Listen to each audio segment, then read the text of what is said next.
This is the board, the IMSB. IMSB stands for the Independent Māori Statutory Board. It comes out of the Tāmaki Collective Settlement for ngā mana whenua o Tāmaki. We're selected, not elected. Our council has had a bit of a drama with that from the Auckland Council because it was whakapapa based, and I just turned around to a few of them and said, well, when did you last vote for the Queen? So that's the end of that kōrero. I'd just like to say that I'm not here to say don't vote because I think you've got to vote, but there's a real issue in Tāmaki and it's unique. And I had this argument with Tipene Mā. Māori make up 13% of Tāmaki voters. And of that, only 3% are tangata whenua. So in me atu, I said to Tipene, I said, well, it's great you got a Māori seat, but how would you feel if Ngāti Whātua came to the Bay of Plenty and won the seat off you? So, you know, that's a real take in Tāmaki. Not to say my whanaunga from the north and from the south are any different to me, but I feel that, you know, tōku māma no te orake no te kaipara, you know, he mana whenua, he tangata whenua. You know, so that's how we got our voice into the kaupapa. So the IMSB is made up of 9 people. 2 from Pare Waikato, 2 from Pare Hauraki, 2 from Ngāti Whātua, 1 from Ngāti Wai. So Ngāti Wai covers the barrier, our whanaunga with Omaha, and Ngāti Wai Trust Board. And then we have 2 mātāwaka. So one's my relation, Tauhenare, and the other one is your relation, Tony Kake.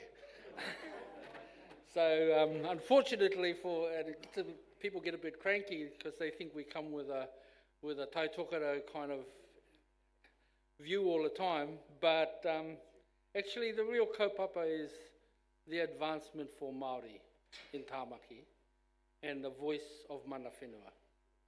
So can we flick along? So there it goes, established in 2010 as a result of the Tāmaki Collective Settlement. That's how we meet, 9 members, meet monthly.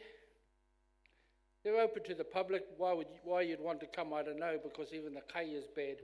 I feel a bit whakamā. We had crayfish once, and the auditor said, oh, that's sensitive expenditure. And my kōrero to them was, well, I didn't make the crayfish sensitive. So that's our kōrero. So we're independent. And I suppose if we flick over to the next one, it kind of says why. Our function is to help council make decisions and perform its functions and exercise power by promoting economic, environmental, cultural and social issues of significance to Māori. That's a statute. We're not an advisory board, we're a statute. And ensuring council complies with the statutory provisions referring to the Treaty of Waitangi. I'm not a representative for my whanaunga living in Henderson or living in Manurewa. My job is the representative of the Treaty of Waitangi to ensure the council adheres. They do a biodiversity kaupapa, and we say to them, what about Y262? You know, they haven't even heard about it. Pakia o taringa, because that's the problem. That's the problem. They're not even looking at it. And they say, well, Māori not making submissions. Now, we made enough submissions in Y262. Haere atu ki te reo. Going across to the reo. So, I mean, each one of us on the board have a kind of a little love for something. Tony's love is the homeless and the home building. That's a big issue, eh? Te nuinga o ngā tangata e noana e moiana i te tiriti, ngā tangata Māori.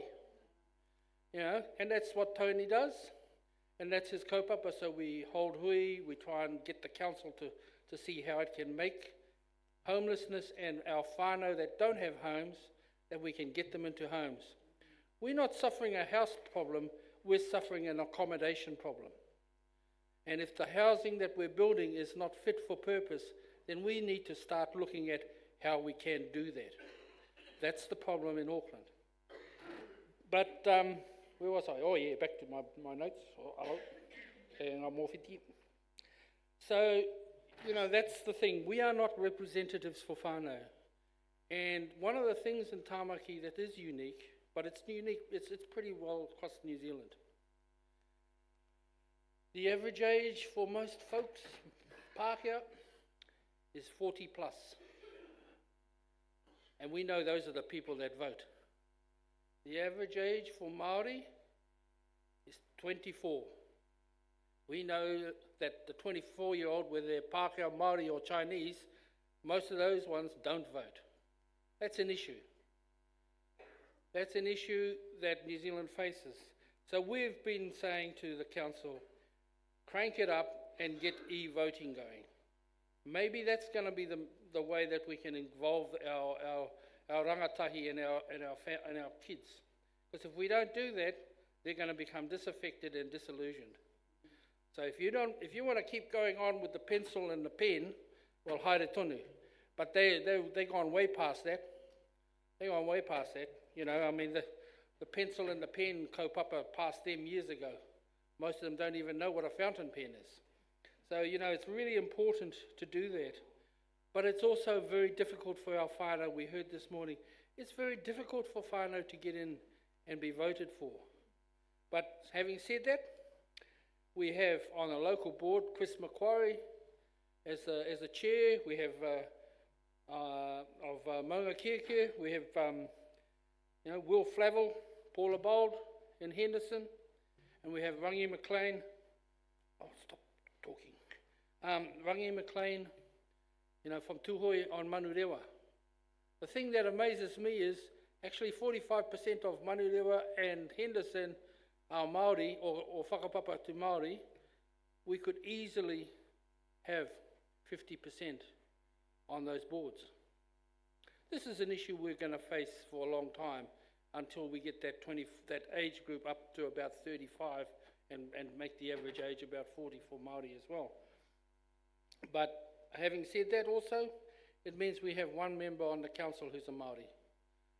The Mayor of Otahuhu, Māngere, Alf Filipaina. He's a Samoan Māori. He clings to the Samoan side a lot, but I give him a kick just to remind him, and he does remember. He is a Māori. So we do have one person who supports our kaupapa, and he really does try hard.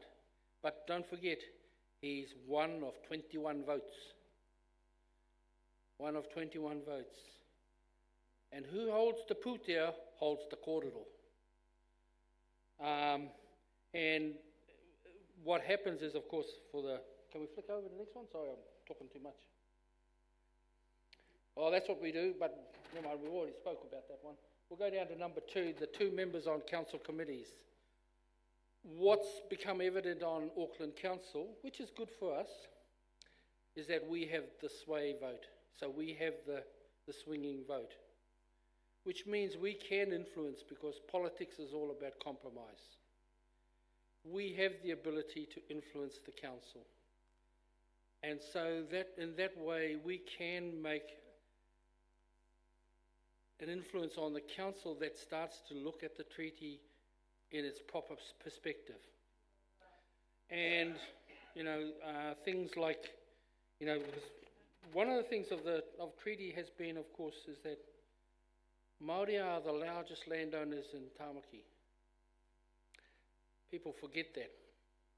The treaty claims the return of lands in Kaipara, in Mahurangi, have basically made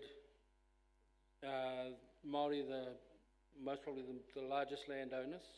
The farm that I look after for our whānau, for our hapu, is the largest farm in Auckland. I mean, farms in Auckland, if you've got anything over 1,000 hectares, you're big anyhow. And it's also meant that our whānau in Orake are also some of the wealthiest organisations in Māori. So it's actually kind of turning over a little bit for Tāmaki. But we're part of Tai Tokerau too, I hope. I hope you haven't forgotten us. But, and then you get down to these decisions regarding rates and all that kind of thing. I always tell my whānau, well, rates, if it's whenua tuku, I'm not paying them. I hope there's nobody from council here. I'm not paying them, I didn't make our land worth 20 million. No, you did. And, and then they say, they come back with the corridor. What about the roads? Well, who gave half the roads that you got now? We did. Don't tell me we're not involved in that. This is all about the treaties. Don't forget, I'm coming from an argument of treaty. I'm not coming from an argument of representation. So it's a little bit different for councillors who have to fight that representation corridor. So, we do things a little bit different. I'm not interested in how much rates they get. I just want to know how I can spend it for our people. So we have kind of we're part of the finance committee. We were able to winkle out 300 million over 10 years for Māori kaupapa. Well, they can't even spend it. So now we've carried over $20 million for next year. That's not happening again, I'll tell you. But that is because councils have not kind of looked at supporting our marae. One of the things that's really concerned of is, you put your funding in. He whakatautei? No, it's not. And the treaty guarantees rangatiratanga and our sovereignty. They're right back to the whakaputunga for our kaupapa of our marae and our hapu and whānau institutions. You just hand the money over and just let them build it. The kaupapa is the marae in the end stand up in their own rangatiratanga, and they don't have to compete with other kaupapa in order to get funding. And enough of this kaupapa we'll give you $20 and you go and get $1,000 from somebody else. Not interested. Give them the whole lot, finish. I'm not going to see another kaumātua die waiting, struggling to get our marae finished and our whānau getting ngenge. They're hoha with that kaupapa. And if people say, well, what's the marae got to do with the council? Well, taku kōrero kia rātou. Look at Christchurch. What were the institutions? It was the Māori institutions that kept Christchurch going with the courts and everything else. What happened in Kaikoura? It was the marae that fed the people. So don't give me that rubbish any longer. Our Māori institutions have a right to exist and have a right to exist under their own rangatiratanga. So, I hope I'm not stepping on anyone's toes here. So, but at the bottom, I'm just going to say this. We are not a substitute for direct engagement. Council come and say, what do you think about that? What do you think about that water? Go and talk to the mana whenua. Kōrero ana rātou. We don't know how to engage with Māori. I don't know why I didn't get the name Wilcox from someone hoinga waka.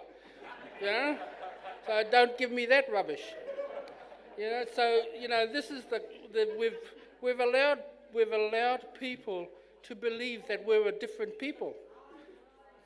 Hey? We're the same people that were here in 1840. So I don't take that, and the statutory board doesn't take that either. Can we flick over? Yeah, so these are the things we focus. The schedules of significance, this is a statutory principle for us. The Māori plan, we went out and asked all the mana whenua, I got sick of it, hui, just about every second week. Going out, talking to all the people, come back with the Māori plan. It's all on our website. And then there's the Tiriti o Waitangi audit.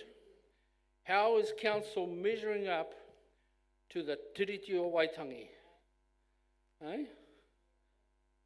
Before we had the super city, for all its goods and bad, every council thought they had the answer. But of course they designed it. That's the problem. They designed it. It never lined up with the treaty. It just lined up with legislation. Eh? So, enough of that. Sorry, I'm sounding a bit rogue here, but never mind. But one of the things that comes out of that is we advocate for things like the issues of significance, like the reo. I'm sick to death of hopping on. I got sick to death hopping on the train, and I hear, you're arriving at Papakura. Nah, I don't want to hear that anymore. Ko tai koe ki Papakura. So now when you hop on the train in Tāmaki, you hear the reo and the English. If it's good enough for the Welsh and the Canadians, it's good enough for us. You know? So, I mean, it's hard. And it's hard for council to kind of come to terms with a lot of these things. And I have to say also, it's also hard for our people to understand that. Often the biggest blockage is our own people, in that they've become institutionalized. And, you know, we ourselves, even myself, I sometimes think, am I blocking my whānau from going forward because I've become institutionalized? To me, that's the biggest danger for councillors, people working within the council, and for ourselves and for myself. I like to bring it down to the person. And the reason for that is you become part of the system very quickly. And that means that you always become institutionalized. You don't have you just, toromi ana koe I roto I te āhuatanga me ngā tikanga o ngā kaunihero o ngā kawanatanga, and you become like that. It's just the way it is. Having said that, nothing like your mum to put you straight. So, you know, and so I'm lucky there. But, you know, it's also meant that the council's moving forward with bilingual signage. This month we're doing the bilingual reo on the bus. And we also do things like RMA commissioners. We are the only council that has a specific group of Māori commissioners, and we decide which kaupapa they sit on. So that anything to do with natural resources, anything to do that mana whenua have queried, we put a Māori commissioner on. But of course that comes with the downside, is that sometimes the law doesn't allow them to make the call that whānau want, because the law holds them back. You know, so there's always a here, you know, in everything. So that's about it, you know. What's the next kōrero? Oh yes, a picture, a story. This is some of the stuff we did. Is it going to happen? Oh yeah. Distinctive identity of Māori. This is an expression of wairuatanga. Mana whenua and mātāwaka want their identities, culture and heritage to be promoted within Tamaki Makaurau. Not really. Like, I don't see much. Kia au nei, ko te wairuatanga, ko taku hono ki te hunga wairua, te hunga mate me ngā atua Māori. E tino whakapono ana au, he iwi wairua, he iwi whakapono te iwi Māori. Wairuatanga can be represented by the distinctive identity or spirit of a place. It conveys a sense of being Māori in unique ways and across a range of physical and spiritual dimensions that are distinguishable from other people, but in harmony with the natural world. The Independent Māori Statutory Board conducted workshops with practitioners and experts to create Māori advancement action plans. Here are some actions that promote the distinctive identity of Māori. Auckland Council to develop an urban Māori design protocol, including Māori design principles and values. Auckland Council to develop and adopt a biodiversity policy that includes the relationship with Māori and natural resources. Here are some actions related to Te Reo Māori. Auckland Council to incorporate Te Reo Māori into all communication avenues, including websites, signage and public transport. Auckland Council to advocate for and grow community support for compulsory Te Reo Māori in all Auckland schools. If Auckland is indeed the largest concentration of Māori, if indeed we accept the proposition that there may be a comparative advantage to be had in that, then there are huge opportunities to ask ourselves, how does our environment reflect that comparative advantage? To find out more about the Māori Plan or the Independent Māori Statutory Board, visit our website. Te pai, me te whairoa o Tamaki Māori. The Māori Plan, healthy and prosperous Māori in Auckland. Tihe Māori ora. Spared no expense with the voiceovers. Any more? Is that it? That's it, eh? No, not again. That's it. They had enough of that. Is that the end of it? Yeah, that's it. Okay, look, I just want to say, whānau, it's great that you're trying to get people to vote, but the difference between us and an advisory board is that we vote on the council. And I always say to any advisory board, are you a voting member of the finance? Are you a voting member of the finance? A plan is just a dream without the pūtea. Kia ora mai tātou.